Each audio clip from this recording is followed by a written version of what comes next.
Podcast de El Comercio de Colorado. Información que abre perspectivas. Hoy vamos a hablar sobre Nicaragua.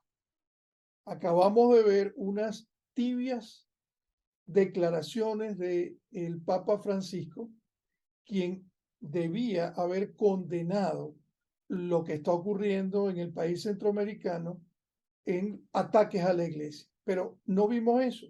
Vimos, como le digo, un ataque, un mensaje muy frío en el cual él expresa preocupación, no condena, preocupación y llama al diálogo. Entonces, uno no se explica cómo un papa que es hablador y que ha dicho cantidad de cosas fuera del dogma, que en un tema de esta naturaleza lo que se conforma es con leer una nota diplomática. Esa es la postura del jefe de la iglesia en el mundo. Para hablar de este tema, y perdonen que eso nos ofusque, porque es que el tema de Nicaragua es sensible para cualquier hispanoamericano, porque vimos que en Nicaragua hubo un proceso que podía haber permitido una democracia operando, pero las intenciones de un dictador desde hace unos 20 años echaron al traste ese proceso y ahora él reina como quiere, ¿no? Entonces, como les digo, para hablar de Nicaragua, tenemos hoy a un invitado de lujo. Él se llama Juan Carlos Sampié, es periodista y hace una cosa muy importante. Él hace crítica política con humor. Y eso requiere muchas habilidades para poderlo hacer. Porque yo, por ejemplo, cuando analizo me pongo bravo. Él no se pone bravo. Él más bien nos hace reír. Y esto, digamos, es una función importante porque Juan Carlos está exilado, está en los Estados Unidos. Él forma parte de la plataforma informativa confidencial de uno de los chamorros que lidera esto, pero Juan Carlos está allí en esa plataforma y tiene su segmento llamado La Última Mirada, donde, como les digo, hace humor para comentar el acontecer nicaragüense. Juan Carlos, bienvenido y arrancamos con la primera pregunta.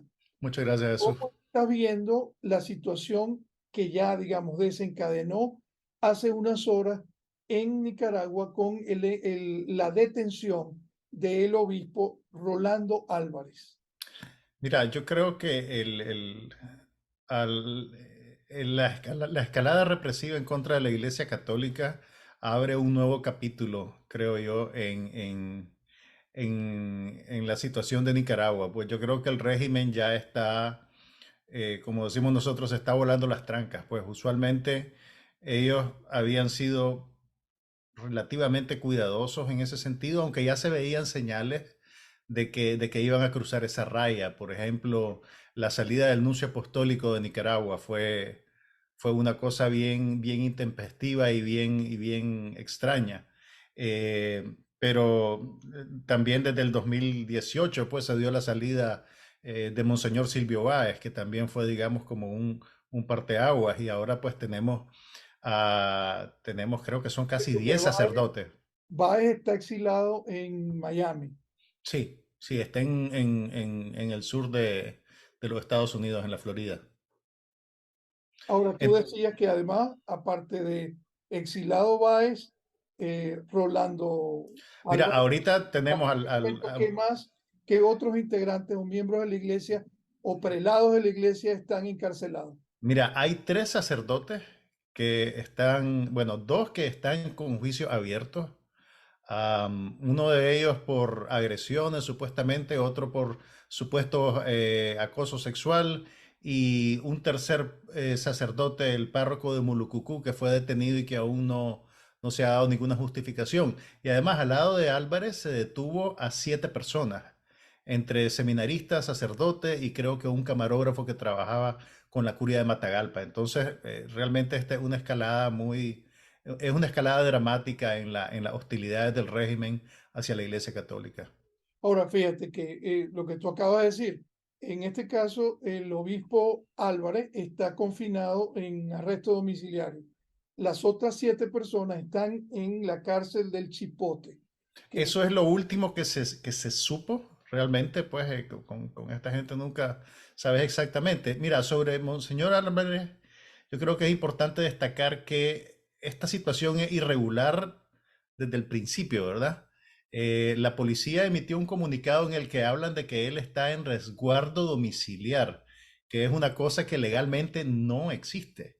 O sea, él está de facto en casa por cárcel, digamos. Se lo trajeron de Matagalpa, entiendo que lo llevaron a Managua, a la casa de unos familiares, no sé si son sus padres, y está básicamente encerrado en esa casa y se está esperando a ver qué va a pasar con él.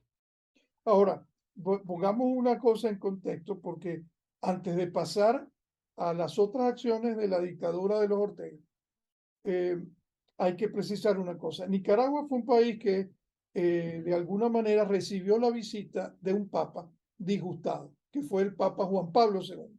Sí, Yo lo recuerdo haberlo visto en vivo, en televisión, y estoy seguro que mucha gente lo vio, cuando el Papa Juan Pablo llegó a Managua y regañó a Ernesto Cardenal, que en ese momento era prelado católico, y a su vez regañó al régimen.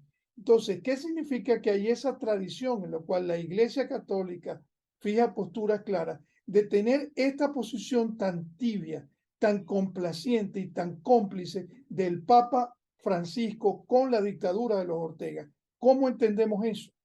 mira, pues sin ser yo necesariamente un teólogo, pues, o un experto en la iglesia, te puedo decir que realmente el papel de la iglesia en Nicaragua tiene muchas luces y sombras. No hay que olvidar que el cardenal Miguel Obando y Bravo, por ejemplo, fue muy cercano al régimen de Daniel Ortega hasta el día de su muerte. A pesar de que en los 80 él era, digamos, como una figura importante de la resistencia en contra del sandinismo. Eventualmente fue cooptado por el régimen y se volvió en un aliado muy importante para ellos, al extremo que ofició una misa, creo que ofició la misa en la que se casaron Daniel Ortega y Rosario Murillo, por ejemplo. E incluso cuando ya estaba cerca del final de su vida terrenal, pues ya vos veías que era un anciano que estaba muy golpeado por los años, lo sacaban a los actos públicos y lo subían en la tarima con ellos y lo sentaban ahí en una silla que escuchara los discursos kilométricos de Daniel Ortega. Entonces, realmente esa tradición, digamos, de resistencia de la Iglesia Católica frente al sandinismo y ahora el orteguismo, realmente no es tan, digamos, tan de una sola nota, porque has tenido también sacerdotes muy cercanos al régimen.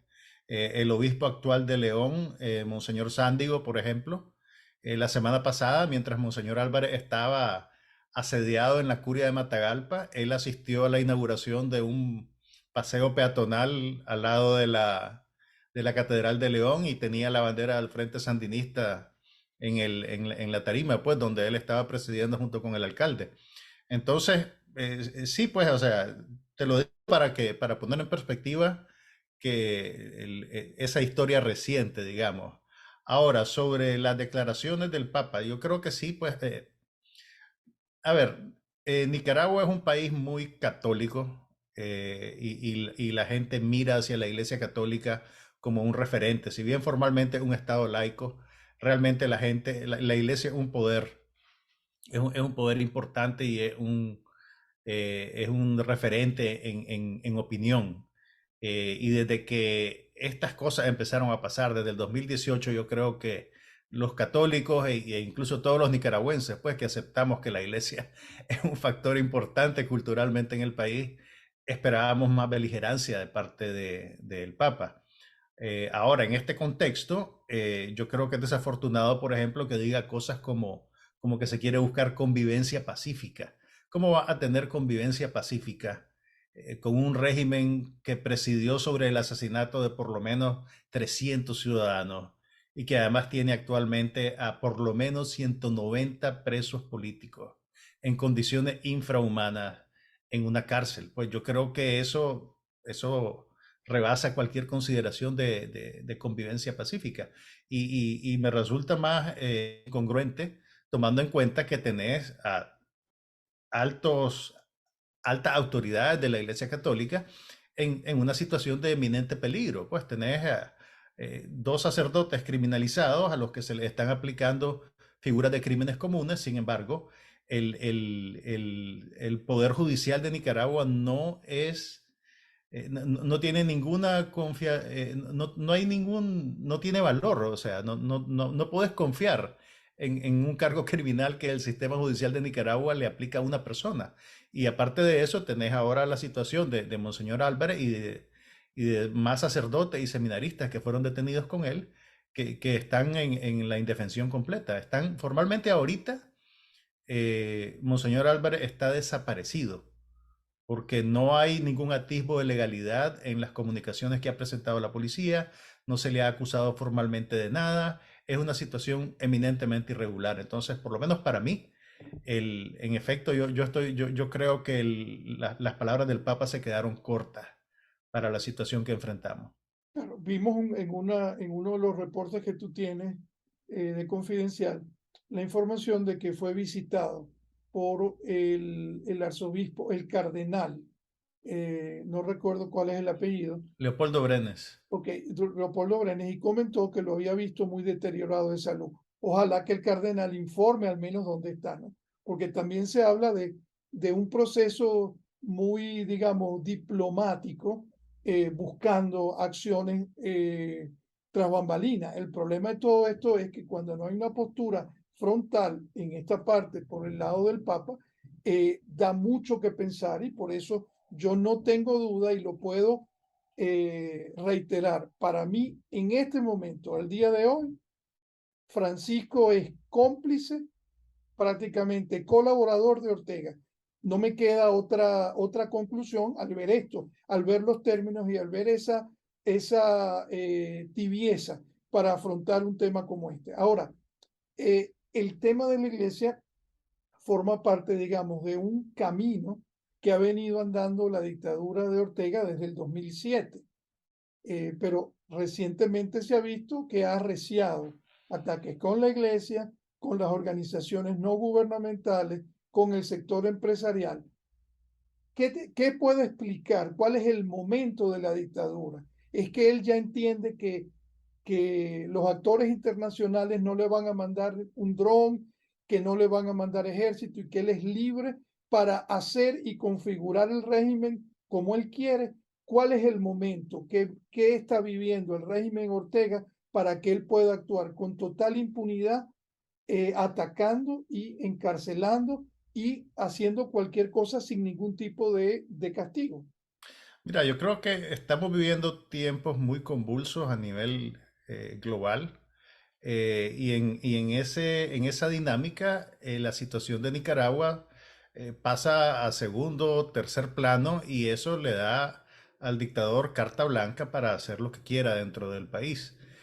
También estamos ya no estamos en el siglo XX, cuando las grandes potencias estaban más prestas a intervenir en otros países para defender sus intereses geopolíticos. Entonces, un escenario en el que alguien va a intervenir Nicaragua para derrocar a Daniel Ortega, eso no va a pasar. Entonces, yo creo que también Daniel Ortega se siente seguro en ese entendido, digamos. Por otro lado, yo creo que él está apostando a vivir a la sombra de Rusia, de China, de tener ese tipo de padrinos que le ayudan sin pedirle que respete derechos humanos, por ejemplo.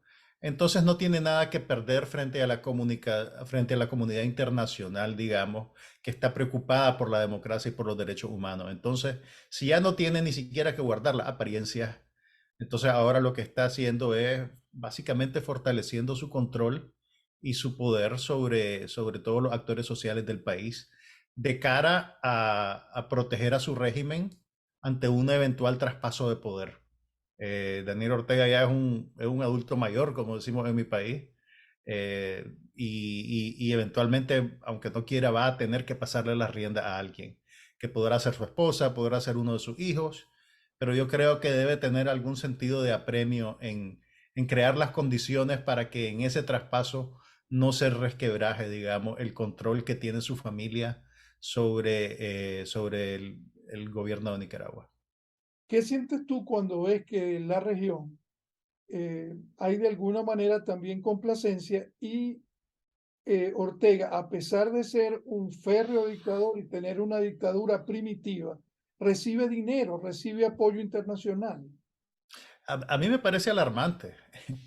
Me parece alarmante y me parece, y es desconcertante realmente. Por ejemplo, la semana pasada, los países centroamericanos, en el contexto del SICA, de la Secretaría de Integración Centroamericana, avalaron al candidato de Ortega para la Secretaría General de esta institución, incluyendo Costa Rica, que Costa Rica ha sido un baluarte de la democracia en la región y ha sido un factor de estabilidad, digamos. Incluso el presidente Rodrigo Chávez votó por el candidato de Ortega, le dio luz verde y las explicaciones que dio el canciller André Tinoco eran de que era necesario para destrabar, creo que eran 153 millones de cooperación internacional para el sistema de integración centroamericana.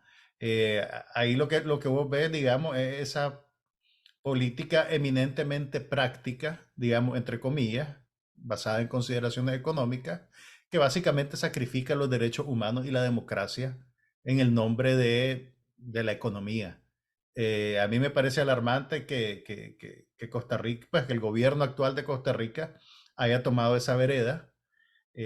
Los demás países centroamericanos, pues Guatemala, Honduras, El Salvador, tienen sus propios problemas y no es de extrañarse que encuentren un acomodo con Ortega. Pero sí, pues yo creo que el voto de Costa Rica, que por cierto, ocho, creo que eran seis o ocho, bueno, varios expresidentes, todos los expresidentes vivientes de Costa Rica le mandaron una carta al presidente Chávez eh, conminándolo a que no votara por el candidato del orteguismo, pues para que no le diera ese espaldarazo simbólico, porque, ok, podemos decir, ok, esta es una consideración eminentemente práctica, el sistema interamericano, perdón, el sistema de integración necesita ese dinero, sí, pero ese espaldarazo simbólico que le da a la dictadura, le da oxígeno, le da alas, y yo creo que agudiza el problema de la región. Igualmente, en esos puntos de vista dolorosos para un nicaragüense, la postura de Andrés Manuel López Obrador. Si tú lo tuvieras enfrente, ¿qué le dirías sobre la situación de Nicaragua o sobre lo que se espera que un país tan importante como México haga en beneficio de los nicaragüenses? Yo creo que el presidente López Obrador sabe exactamente lo que pasa en Nicaragua y sus decisiones son eminentemente políticas, pues, y me parece lamentable que México, que siempre ha sido un referente en la región, esté, digamos, lavándose las manos, pues, y por una consideración eminentemente ideológica. Juan Carlos, pasemos a esta otra faceta en la cual tú, como te digo, ya a mí me ofusca cuando hablo de estos temas, pero tú te lo tomas con más humor, creo yo, porque vemos los segmentos que tú haces, ¿no?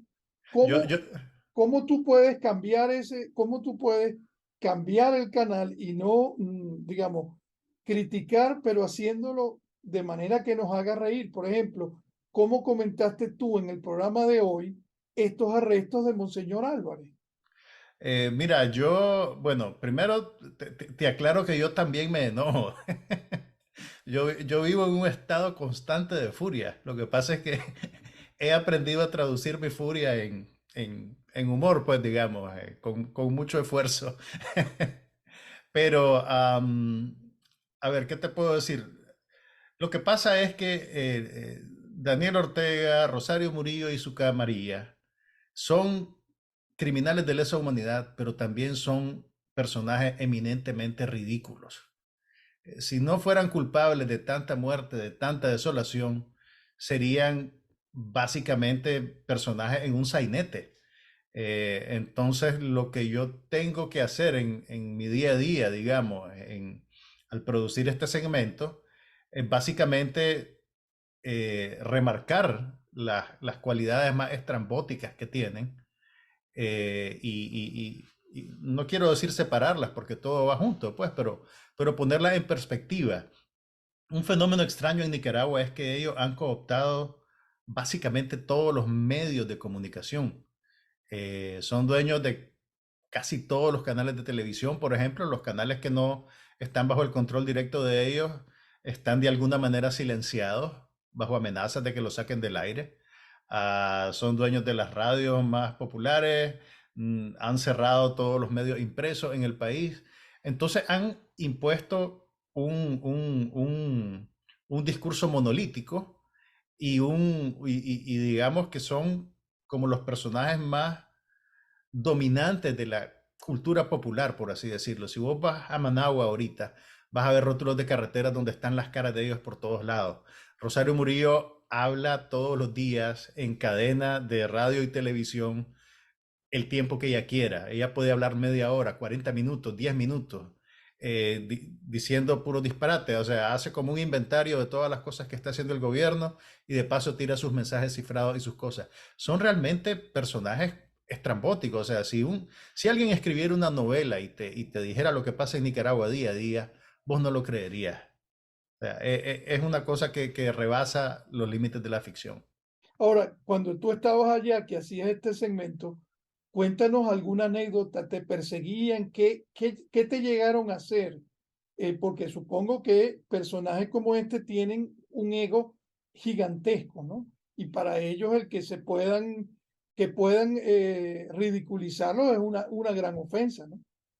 Mira, en realidad el grueso de las presiones que yo sufrí, digamos, venían dentro del contexto de los ataques al medio, los ataques directos en contra de Confidencial como medio independiente, digamos. Sí recibí amenazas por redes sociales. Usualmente, por ejemplo, en los comentarios de mis videos, allá de vez en cuando sale alguien prometiéndome violencia en términos más o menos gráficos. Pero pues, ¿qué te puedo decir? En el 2018, por ejemplo, hacia el cierre del año, la policía orteguista invadió nuestra oficina, se robaron nuestros equipos, al final se tomaron incluso todo el edificio, eventualmente presionaron al canal de televisión donde transmitíamos para que nos sacara del aire. Entonces, ese es el tipo de cosas que ellos hacen. Ahora, Juan Carlos, tú igualmente tienes un segmento cuando tú vas a terminar que se llama La Hora del Chingaste, en el Sí. cual igualmente te enfocas en la compañera Rosario Murillo. Háblanos de ese segmento y cuál es digamos, tu punto de selección del material que va en ese segmento.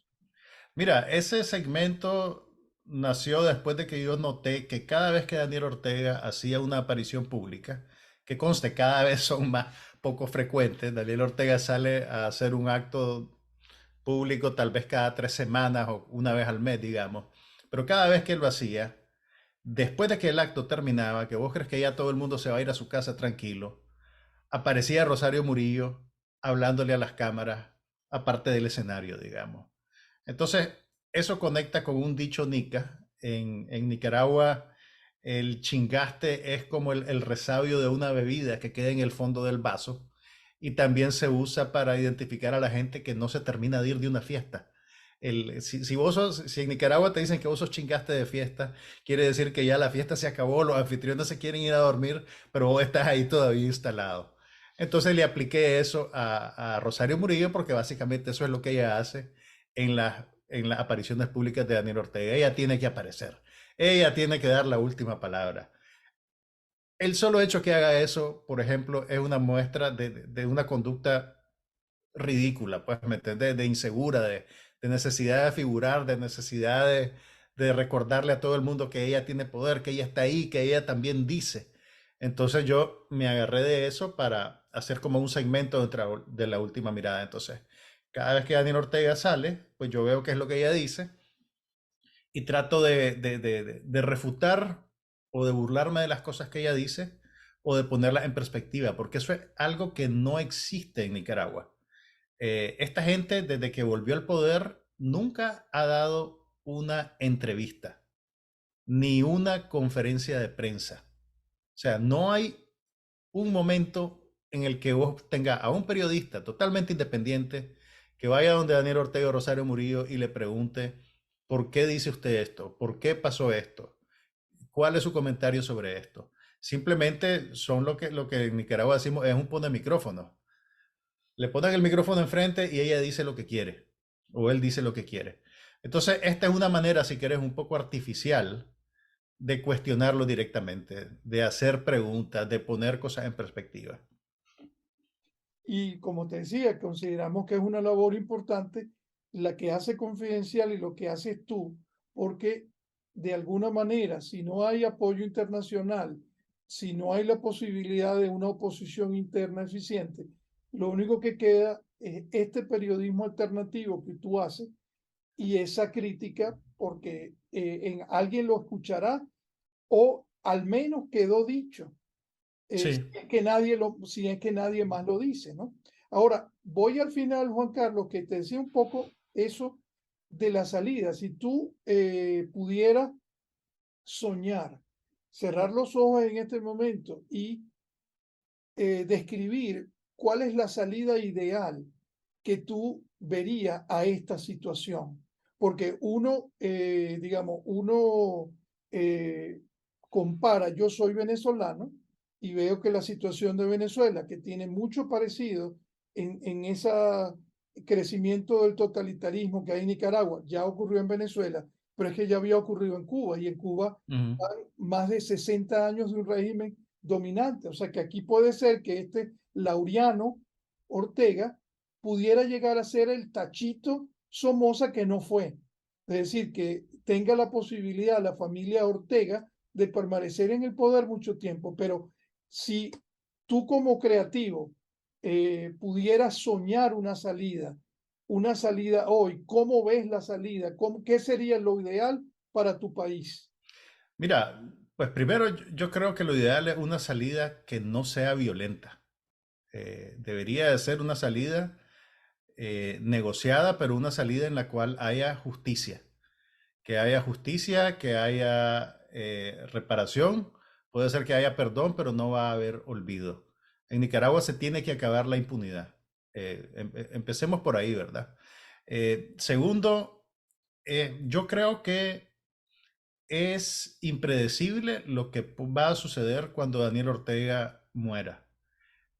Yo no estoy tan seguro de que va a poder garantizar un traspaso de poder familiar estable, digamos, y ese es probablemente el talón de Aquiles de la dictadura. El hecho de que él ha centrado el poder alrededor de su persona complica cualquier dinámica de transmisión del poder, porque ninguno de sus hijos tiene, digamos, primero, ninguno tiene aparente interés en la política. Hay algo artificial en la manera en que les crean protagonismo dentro de las estructuras del Estado. Ninguno tiene carisma, ninguno tiene arraigo popular. Entonces, ya ahí tienen, digamos, van cuesta arriba, digamos. Rosario Murillo se dice que genera muchos anticuerpos en la base sandinista. No es tampoco necesariamente una figura popular. Y por eso, desde que regresaron al poder, ella ha tratado de ir, digamos, cultivando su propia base. Y por eso es que cuando vos ves las noticias oficialistas nicaragüenses, ella hace mucho énfasis en la juventud sandinista, en las alcaldías, porque ella sobre la marcha ha ido construyendo una base, digamos. Pero es debatible si ese esfuerzo ha sido fructífero o no. Entonces yo creo que la misma dictadura, por su propia dinámica, ha creado sus debilidades y estas son las debilidades que al final la van a hacer caer. Juan Carlos, muchísimas gracias por esta conversación. Yo les recomiendo que ustedes vayan a la plataforma web de Confidencial, vean los programas de Juan Carlos. La última mirada, también él tiene, ahí los pueden conseguir en YouTube. Vale la pena porque es una manera que premiemos a alguien como Juan Carlos, quien arriesga todo haciendo crítica y haciendo la única labor posible que hay en este momento para cuestionar a la dictadura Ortega, que es hablar, criticar y analizar. Muchas gracias, Juan Carlos, y por favor sigue adelante. Gracias a vos, Jesús, por estar interesado por Nicaragua y por darme este espacio. Podcast de El Comercio de Colorado. Información que abre perspectivas.